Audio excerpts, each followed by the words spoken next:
Birthdays కానీ anniversary కానీ celebration ఏదైనా సెలబ్రేషన్ స్క్వేర్ లోని ప్రైవేట్ థియేటర్స్ లో అన్ని రకాల సౌకర్యాలతో సెలబ్రేట్ చేసుకోండి. హైదరాబాద్ మెట్రో కష్టాల్లో పడిందా? మహిళలకు ఉచిత బస్సు ప్రయాణం అమల్లోకి వచ్చిన తర్వాత నష్టాల పాలైందా? అవుననే అంటున్నారు మెట్రో రైళ్ల సిఎఫ్ఓ ఆర్ శంకర్ రామన్. ఏకంగా ఆయనే ప్రెస్కు ఆ మాట చెప్పడం ఇప్పుడు భాగ్యనగరంలో ఓ సంచలనంగా మారింది.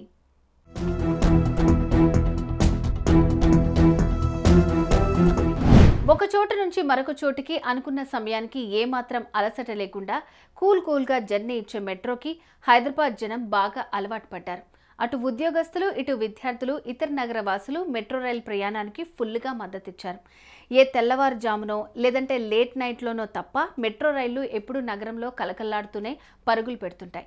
ఎప్పుడైతే తెలంగాణలో మహిళలకు ఉచిత బస్సు ప్రయాణం అమల్లోకి వచ్చిందో అటు ఉద్యోగులు కావచ్చు, ఇటు విద్యార్థులు కావచ్చు, లేదంటే ఈ రెండు కేటగిరీలకు చెందని ఆడబిడ్డలు కూడా కావచ్చు, కాస్తంత కష్టమైన నగరంలో ఎంత దూరమైనా బస్సులోనే ప్రయాణించడం అలవాటు చేసేసుకున్నారు.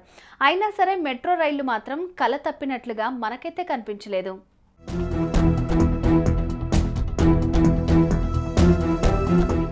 ఆర్టీసీ బస్సుల్లో ఉచిత ప్రయాణం కారణంగా ఆటో కార్మికుల ఆదాయం పడిపోయింది.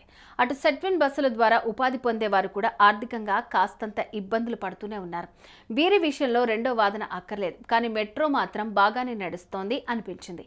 అయితే మీకు చూసేందుకు బాగానే ఉండొచ్చు, పెట్టిన పెట్టుబడికి ఇచ్చే జీతాలకు రైళ్ల ద్వారా మాకొస్తున్న ఆదాయానికి పొంతనే లేకుండా పోయిందని, నిర్వహణ ఖర్చులు పెరుగుతున్నాయి, ఆదాయం డల్ అయిపోయిందని, కాబట్టి ఇక మెట్రో రైళ్లను నడపడం మా వల్ల కాదంటూ వాటిని నిర్వహిస్తున్న ఎల్ఎన్టీ సంస్థ సిఎఫ్ఓ ఆర్ శంకర్ రామన్ మొహమాటం లేకుండా మీడియా ముందు చెప్పేశారు. ఆ మొత్తం వ్యవస్థనంతా ఎవరైనా ముందుకొస్తే వారికి అమ్మేస్తామంటూ చెప్పుకొచ్చారు.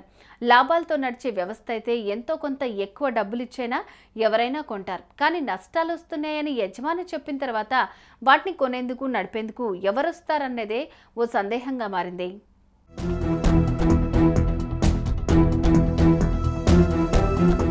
పనిలో పనిగా మహిళలకు ఉచిత ప్రయాణం ఆర్టీసీకి కూడా నష్టమంటూ ఆయన ఒక మాట అనేశారు. అయితే ఉచితం రాకముందు పెద్దగా సందడిగా లేని సిటీ ఆర్టీసీ సర్వీసులు ఇప్పుడు మహిళా ప్రయాణికులతో కలకల్లాడిపోతున్నాయి. వారు చెల్లించాల్సిన టికెట్ సొమ్మంతా ఆర్టీసీకి ప్రభుత్వం చెల్లిస్తోంది. అలాంటప్పుడు ఆర్టీసీకి నష్టం వచ్చే అవకాశం ఎందుకుంటుందన్న మాటకు ఆయన స్పష్టమైన ఆన్సర్ చెప్పలేకపోయారు. సో ఆర్టీసీకి నష్టం అంటూ ఆయన ఇచ్చిన స్టేట్మెంట్ అంత కరెక్ట్ కాదంటున్నారు రవాణా రంగ నిపుణులు.